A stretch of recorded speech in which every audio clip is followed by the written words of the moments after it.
नमस्कार दोस्तों, आज हम आपके सामने व्याकरण का एक नया विषय लेकर उपस्थित है। आज हम आपको उपसर्ग के बारे में बतलाएंगे। उपसर्ग किसे कहते हैं, उपसर्ग के कितने प्रकार होते हैं और कौन कौन से उपसर्ग होते हैं। तो आज हम उपसर्ग के बारे में विस्तार से आपको बतलाएंगे। तो आओ देखते हैं दोस्तों। पहले हम देखते हैं उपसर्ग की परिभाषा कि उपसर्ग किसे कहते हैं। वे शब्दांश जो किसी मूल शब्द के पूर्व अर्थात पहले लगकर नए शब्द का निर्माण करते हैं, यानी एक नया शब्द बनाते हैं, अर्थात नए अर्थ का बोध कराते हैं। जब मूल शब्द में उपसर्ग लग जाता है तो उस मूल शब्द का भी अर्थ बदल जाता है, उन्हें उपसर्ग कहते हैं। ये शब्दांश होने के कारण, यानी शब्द का एक छोटा सा अंश होने के कारण इनका होता है, इनका कोई स्वतंत्र रूप तो होता नहीं है, अपने आप में इनका कोई महत्व ही नहीं होता, किंतु शब्द के संश्लिष्ट अवस्था में लगकर उस शब्द का विशेष के अर्थ में परिवर्तन ला देते हैं, यानी अर्थात उस शब्द के अर्थ में परिवर्तन ला देते हैं। जैसे आप देखोगे उदाहरण के लिए, जैसे कि हार एक शब्द है। हार शब्द के पहले यदि हम उपसर्ग लगाएंगे, जैसे कि हमने यहाँ पर लगाया आ उपसर्ग, तो इससे बन गया आहार। उप उपसर्ग लगाया तो उपहार। प्र से प्रहार, बी उपसर्ग से बिहार, परिहार में परि उपसर्ग हो गया, प्रतिहार में प्रति, संहार में सम उपसर्ग हो गया, जैसे उद्धार आदि इत्यादि शब्द बन सकते हैं। अतः हार शब्द के साथ प्रयुक्त क्रम से कौन कौन से आ, उप, प्र, पी, परि, प्रति, सम और उत शब्दांश उपसर्ग की श्रेणी में आते हैं। अब हम देखेंगे उपसर्ग के प्रकार कि उपसर्ग के कितने प्रकार होते हैं। तो दोस्तों, उपसर्ग के 3 प्रकार होते हैं। हिंदी में उपसर्ग के कितने प्रकार होते हैं? 3 हिंदी के अंतर्गत, जिनमें पहला है संस्कृत के उपसर्ग, दूसरा हिंदी के उपसर्ग और तीसरा विदेशी उपसर्ग। कितने हो गए? 3। तो आज हम आपको बताते हैं संस्कृत के उपसर्ग। पहले हम देखेंगे संस्कृत के उपसर्ग। तो संस्कृत में उपसर्ग की संख्या 22 होती है। कितनी मानी जाती है? 22। और ये उपसर्ग हिंदी में भी प्रयुक्त होते हैं, यानी हिंदी में भी प्रयोग में लाए जाते हैं, इसलिए इन्हें संस्कृत के उपसर्ग भी कहते हैं। अब हम प्रत्येक संस्कृत का उपसर्ग, उसका अर्थ और उससे बनने वाले शब्द आपको बतलाएंगे। जैसे कि हम पहला उपसर्ग लेते हैं। पहला उपसर्ग है अति उपसर्ग। अति उपसर्ग का अर्थ होता है अधिक या परे। इससे बनने वाले शब्द कौन कौन से हैं, जिनमें अति उपसर्ग लगा है?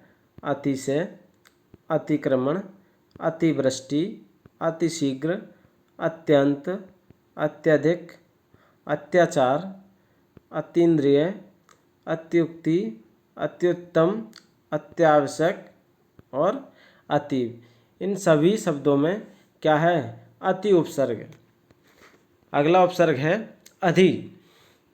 अधि उपसर्ग का अर्थ होता है प्रधान या श्रेष्ठ।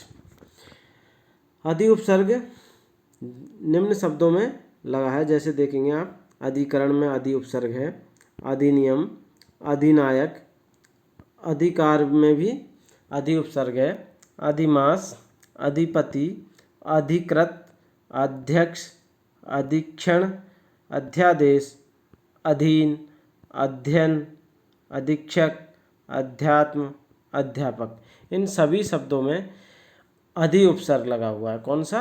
अधि उपसर्ग। अगला उपसर्ग है अनु। अनु उपसर्ग का अर्थ होता है पीछे या समान। इससे बनने वाले उपसर्ग युक्त शब्द है अनुकरण, अनुकूल, अनुचर, अनुज, अनुशासन, अनुरूप, अनुराग, अनुक्रम, अनुनाद, अनुभव, अनुशंसा, अन्वय, अन्वीक्षण, अन्वेषण, अनुच्छेद, अनुदित। इसी प्रकार अगला उपसर्ग है संस्कृत का अपउपसर्ग। अपउपसर्ग का अर्थ होता है बुरा या विपरीत, और अपउपसर्ग से बनने वाले शब्द हैं अपकार, अपमान, अपयश, अपशब्द, अपकीर्ति, अपराध, अपव्यय, अपव्यय, अपहरण। इसी प्रकार अपकर्ष, अपशकुन, अपेक्षा। पांचवा उपसर्ग है संस्कृत का अभि उपसर्ग। अभि यानी पास में या सामने, ये इसका अर्थ होता है। इससे बनने वाले अभि उपसर्ग से बनने वाले शब्द हैं अभिनव, अभिनय, अभिवादन, अभिमान, अभिभाषण, अभियोग, अभिभूत, अभिभावक, अभ्युदय, अभिषेक, अभ्यर्थी, अभिष्ट, अभ्यंतर, अभिप्सा, अभ्यास इत्यादि जो शब्द हैं इन सभी में क्या है, अभि उपसर्ग लगा हुआ है। अगला उपसर्ग है अव उपसर्ग, और अव उपसर्ग का अर्थ होता है बुरा या हीन। अव उपसर्ग से बनने वाले शब्द हैं अवगुण, अवनति, अवधारण, अवज्ञा, अवगति, अवतार, अवसर, अवकाश, अवलोकन, अवशेष, अवतरण। इसी प्रकार अगला उपसर्ग है आ उपसर्ग। आ उपसर्ग का अर्थ होता है तक या से।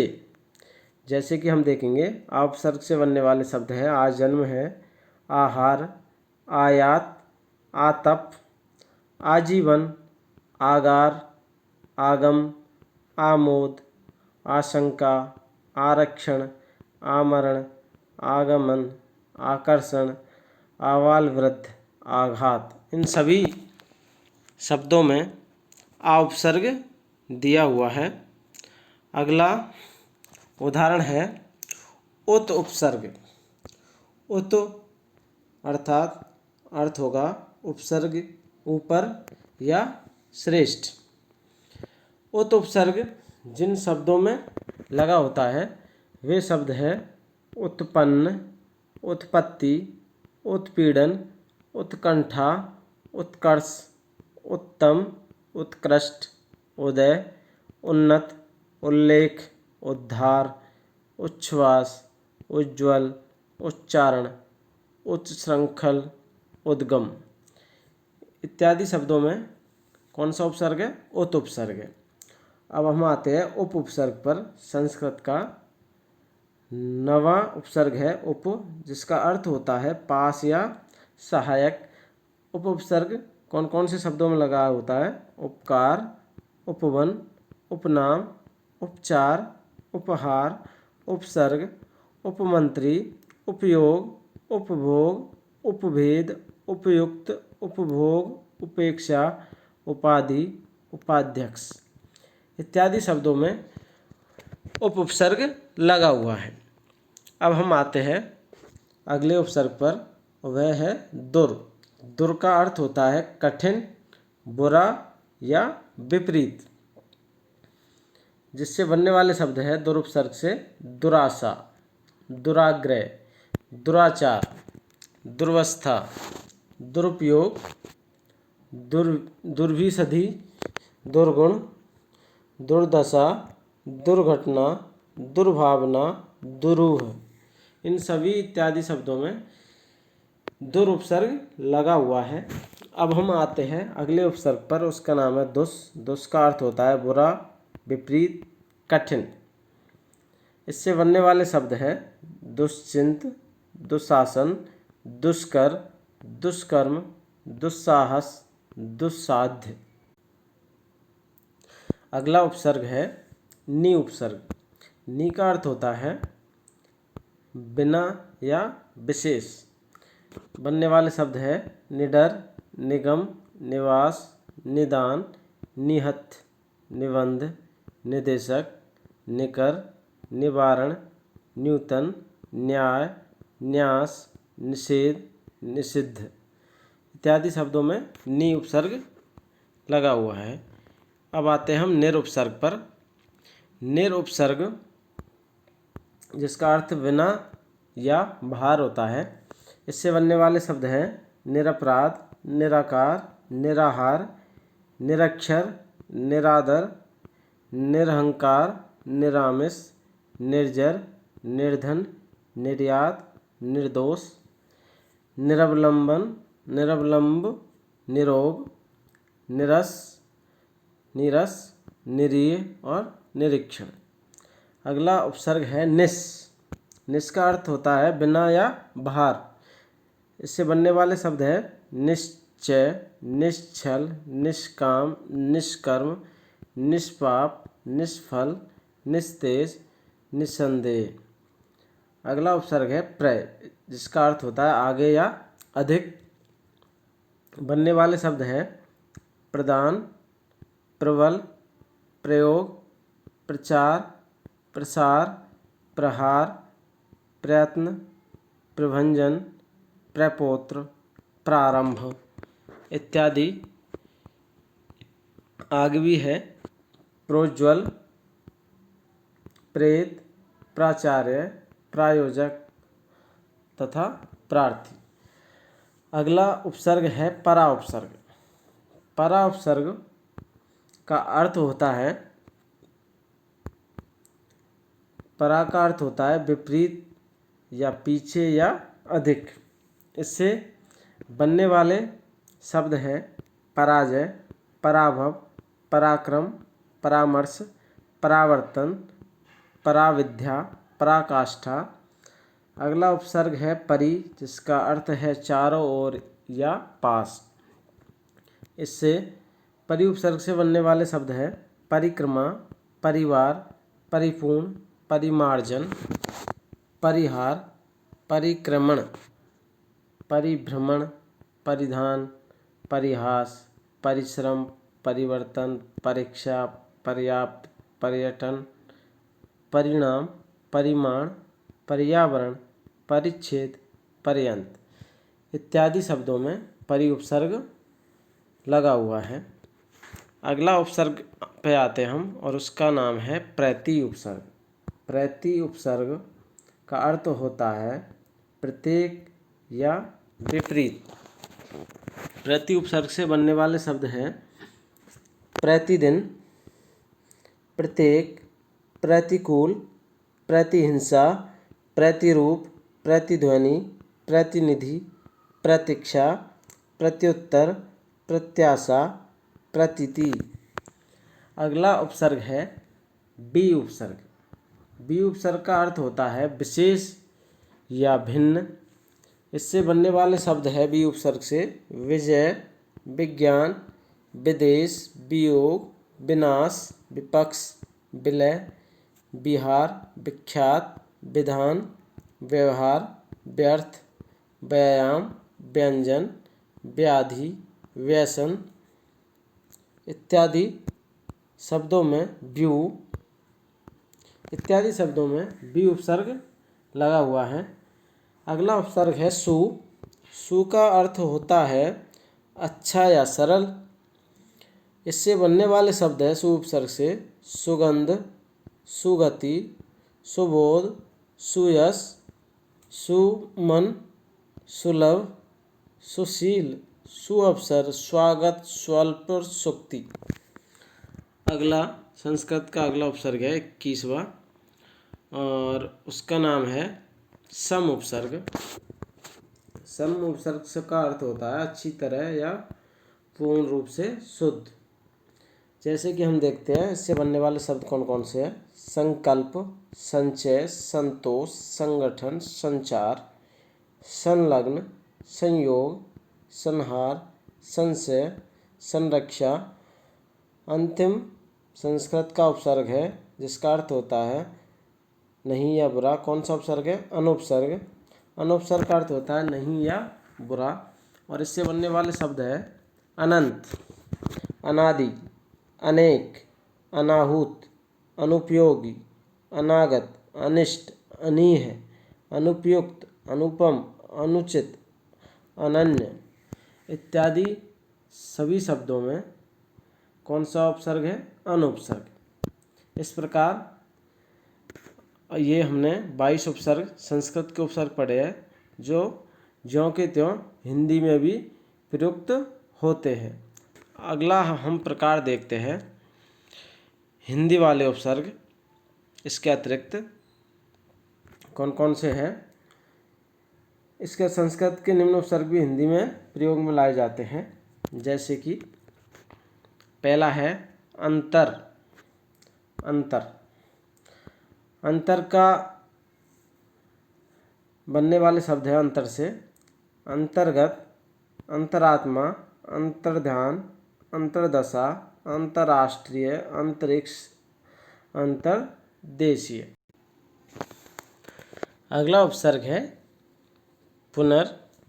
पुनर का या इससे बनने वाले शब्द है, पुनर से बनने वाले शब्द देखते हैं हम। पुनर्जन्म, पुनरागमन, पुनरुदय, पुनर्विवाह, पुनर्मूल्यांकन, पुनर्जागरण। इन सभी शब्दों में कौन सा उपसर्ग है? पुनर। प्रादुर उपसर्ग प्रादुर्भाव में होता है, प्रादुर्भूत में होता है। इसी प्रकार पूर्व उपसर्ग से बनने वाले शब्द है पूर्वज, पूर्वाग्रह, पूर्वार्ध, पूर्वानुमान। अगला उपसर्ग है प्राक। प्राक से बनने वाले शब्द है प्राक कथन, प्राक्कलन, प्रागैतिहासिक, प्राग देवता, प्रागमुख, प्राक्कर्म। अगला उपसर्ग है पुरस। पुरस उपसर्ग से बनने वाले शब्द है पुरस्कार, पुरस्चरण, पुरस्कृत। अगला उपसर्ग है बहिर। इससे बनने वाले शब्द है बहिरागत, बहिर्जात, बहिर्भाव, बहिरंग, बहिर्गमन। अगला उपसर्ग है वहिष। वहिष से बनने वाले शब्द है बहिष्कार, बहिष्कृत। अगला उपसर्ग आत्म। आत्म उपसर्ग से बनने वाले शब्द है आत्मकथा, आत्मघात, आत्मबल, आत्मचरित, आत्मज्ञान। अगला उपसर्ग सह। इससे बनने वाले शब्द सहपाठी, सहकर्मी, सहोदर, सहयोगी, सहानुभूति, सहचर। अगला उपसर्ग स्व। इससे बनने वाले शब्द है स्वतंत्र, स्वदेश, स्वराज्य, स्वाधीन, स्वरचित, स्वनिर्मित, स्वार्थ। अगला उपसर्ग है पुरा। और पुरा उपसर्ग से बनने वाले शब्द है पुरातन, पुरातत्व, पुरापथ, पुराण, पुरावशेष। अगला उपसर्ग कौन सा है? स्वम। स्वंभू बनने वाला शब्द स्वयंवर, स्वयंसेवक, स्वयंपाणी, स्वयंसिद्ध इत्यादि शब्दों में कौन सा है? स्वम उपसर्ग है। अगला उपसर्ग है आविश। आविश उपसर्ग से बनने वाले शब्द आविष्कार, आविष्कृत। अगला उपसर्ग आविर। इससे बनने वाले शब्द आविर्भाव और आविर्भूत। अगला उपसर्ग है प्रातर। इससे बनने वाले शब्द प्रातःकाल, प्रातः वंदना, प्रातः स्मरणीय। अगला उपसर्ग है इति। इति से बनेगा इतिश्री, इतिहास, इत्यादि, इतिव्रत। इन सभी शब्दों में कौन सा है? इति उपसर्ग है। अलम उपसर्ग से बनने वाले शब्दों में अलंकार, अलंकृत, अलंकार, अलंकरण, अलंकृत। अगला उपसर्ग है त्रस। त्रस से बनने वाले शब्द तिरस्कार और तिरस्कृत। तत् उपसर्ग। तत् उपसर्ग से बनने वाले शब्द तल्लीन, तन्मय, तद्धित, तदंतर, तत्काल, तत्सम, तद्भव, तद्रूप। अमा उपसर्ग से अमावस्या, अमात्य। और सत उपसर्ग से सत्कर्म, सत्कार, सद्गति, सज्जन, सच्चरित्र, सद्धर्म, सदाचार। इसी प्रकार हम अगला उपसर्ग का प्रकार है हिंदी के उपसर्ग। अभी हमने ऊपर पढ़े थे संस्कृत के उपसर्ग जो हिंदी में भी प्रयोग में लाए जाते हैं। ये है हिंदी के उपसर्ग। हिंदी के उपसर्गों में पहला है अन। अन उपसर्ग। अन उपसर्ग से बनने वाले शब्द है अनपढ़, अनजान, अनवन, अनमोल, अनहोनी, अनदेखी, अनचाहा, अनसुना। अगला उपसर्ग अध। अध से अध का अर्थ होता है आधा, जिससे अध मरा, अध पका, अध जला, अध गला, अध कचरा, अध खिला, अध नगा या अध नग्न। अगला उपसर्ग ऊ। ऊ से उचक्का, उजड़ना, उछलना, उखाड़ना, उतावला। इसी प्रकार अगला उपसर्ग है ऊन उपसर्ग। ऊन उपसर्ग से बनने वाले शब्द है। ऊन का अर्थ होता है एक कम, जैसे कि 19, 29, 39, 49, 59, 79। औ उपसर्ग। औ उपसर्ग से बनने वाला शब्द है, इसका अर्थ अब होता है, जैसे कि अवगुण, अवगढ़, अवसर, अवघट, अवतार। कु उपसर्ग। कु उपसर्ग से बनने वाले शब्द निम्न है, इसका अर्थ होता है बुरा, जैसे कुरूप, कुपुत्र, कुकर्म, कुख्यात, कुमार्ग। कुचाल, कुचक्र, कुरीति। इसी प्रकार अगला उपसर्ग है हिंदी का चौ। चौ उपसर्ग का अर्थ होता है चार। चौ उपसर्ग का अर्थ चार होता है, जिससे बनने वाले शब्द है चौराहा, चौमासा, चौपाया, चौरंगा, चौकन्ना, चौमुखा, चौपाल। पच उपसर्ग का अर्थ पाँच, पचरंगा, पचमेल, पंचकुटा, पचमढ़ी। पर उपसर्ग का अर्थ होता है दूसरा, जैसे कि बनने वाले शब्द परहित, परदेसी, परजीवी, परकोटा, परदादा, परलोक, परकाज, परोपकार। इसी प्रकार अगला उपसर्ग है 10वां हिंदी का भर उपसर्ग। इसका अर्थ पूरा होता है। भरपेट, भरपूर, भरसक, भरकम, भरसक, भरमार, भरपाई। इसी प्रकार अगला उपसर्ग है बिन उपसर्ग। और बिन उपसर्ग का अर्थ होता है बिना, बिन खाया, बिन ब्याहा, बिन बोया, बिन मांगा, बिन बुलाया, बिन जाया इत्यादि शब्द मुंह में कौन सा उपसर्ग है? बिन। ती उपसर्ग का अर्थ होता है तीन। इससे बनने वाले शब्द तिरंगा, तिराया, तिपाई, तिकोन, तिमाई। दो उपसर्ग का अर्थ होता है दो या बुरा। दुरंगा, दुलत्ती, दुनाली, दुराहा। दोपहरी, दुगुना, दुकाल, दुबला। अगला उपसर्ग है का। का अर्थ होता है बुरा, जिससे बनने वाले शब्द कायर, कापुरुष, काजल। अगला उपसर्ग है स उपसर्ग। स उपसर्ग का अर्थ होता है सहित। इससे बनने वाले शब्द है सपूत, सफल, सबल, सगुण, सजीव, सावधान, सकर्मक। अगला उपसर्ग है चिर। चिर का अर्थ होता है सदैव, चिरकाल, चिरायु, चिरयौवन, चिरपरिचित, चिरस्थायी, चिरस्मरणीय, चिर प्रतीक्षित। न उपसर्ग का अर्थ होता है नहीं, नकुल, नास्तिक, नग, नपुंसक, नगण्य, नेति। इन सभी शब्दों में न उपसर्ग है। अगला उपसर्ग है बहु। बहु उपसर्ग का अर्थ होता है ज़्यादा। इससे बनने वाले शब्द बहुमूल्य, बहुवचन, बहुमत, बहुभुज। इसी प्रकार बहुविवाह, इसमें भी क्या है? बहु उपसर्ग, बहुसंख्यक और बहुउपयोगी। अगला उपसर्ग है आप। आप उपसर्ग का अर्थ होता है स्वम, जिससे बनने वाले शब्द आप काज, आप बीती, आप कही, आप सुनी। नाना उपसर्ग का अर्थ होता है विविध, नाना प्रकार, नाना रूप, नाना जाति, नाना विकार इत्यादि सभी शब्दों में नाना उपसर्ग है। उपसर्ग अगला है हिंदी का कै का अर्थ होता है बुरा। इससे बनने वाले शब्द कपूत, कलंक, कठोर। सम उपसर्ग का अर्थ होता है समान, जिससे बनने वाले शब्द समतल, समदर्शी, समकोण, समकक्ष, समकालीन, समचतुर्भुज, समग्र। इसी प्रकार उपसर्ग का अगला प्रकार है विदेशी उपसर्ग। अभी हमने ऊपर पढ़े पहले संस्कृत के उपसर्ग जो हिंदी में भी प्रयोग में लाए जाते हैं। अगले पढ़े हमने हिंदी के उपसर्ग। और तीसरा प्रकार है विदेशी उपसर्ग। कि विदेशी उपसर्ग कौन कौन से हैं जो हिंदी में भी प्रयोग में आते हैं। विदेशी उपसर्ग हिंदी भाषा में अन्य भाषाओं के शब्द भी प्रयुक्त होते हैं, फलतः उनके उपसर्गों को हिंदी में विदेशी उपसर्गों की संज्ञा दी जाती है। विदेशी उपसर्गों में पहला उपसर्ग है बे।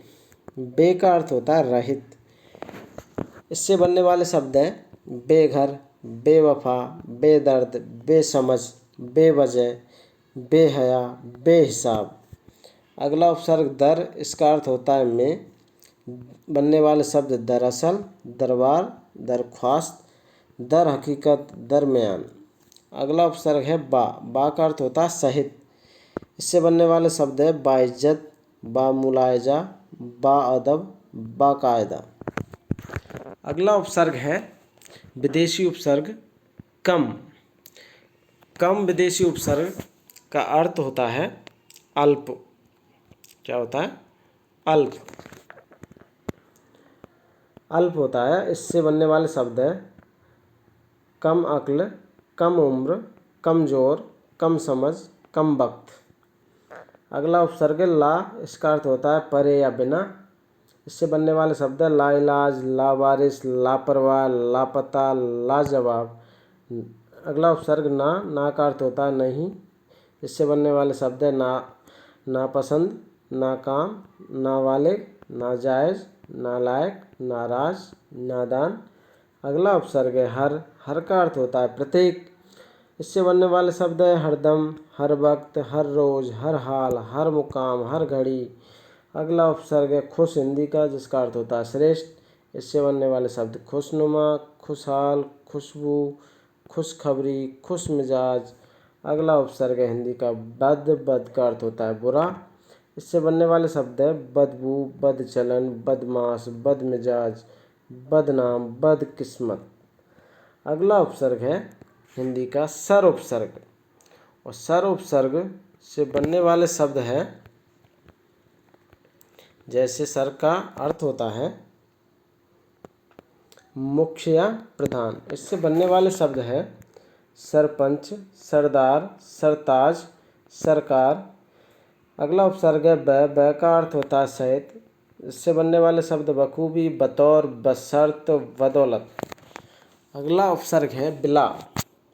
बिला उपसर्ग का अर्थ होता है बिना, जैसे बिला कसूर, बिला वजह, बिला कानून।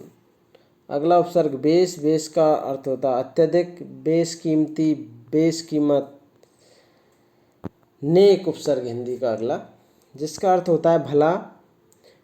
जिससे बनने वाले शब्द है नेक राय, नेक नाम, नेक दिल, नेक नियत।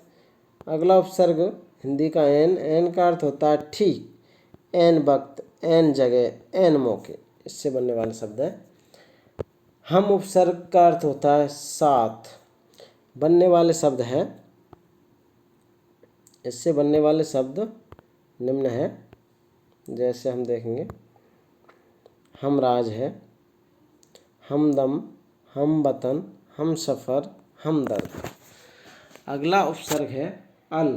अल उपसर्ग का अर्थ होता है निश्चित।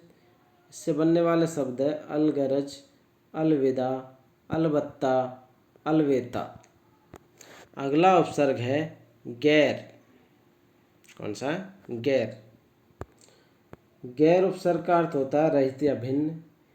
इससे बनने वाले शब्द है गैर हाजिर, गैर मर्द, गैर वाजिब। अगला उपसर्ग हिंदी का हेड। हेड। हेड का अर्थ होता है प्रमुख।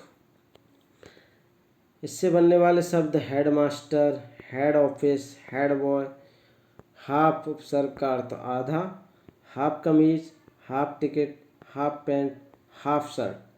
सब उपसर्ग का अर्थ उप, सब registrar, sub committee, sub inspector. और को उपसर्ग का अर्थ होता है सहित, कोऑपरेटिव, कोऑपरेशन, को एजुकेशन। ये सभी उपसर्ग जो 22 हमने बाद में पढ़े हैं, ये सभी कौन से उपसर्ग है? विदेशी उपसर्ग कहलाते हैं। कौन से उपसर्ग कहलाते हैं? विदेशी उपसर्ग। तो दोस्तों, आज हमने आपको उपसर्ग के बारे में बताया। आशा है आप सबको यह समझ में आ गया होगा। अब आप इस वीडियो को लाइक कीजिए, दोस्तों के साथ शेयर कीजिए और मेरे चैनल को सब्सक्राइब कीजिए। धन्यवाद।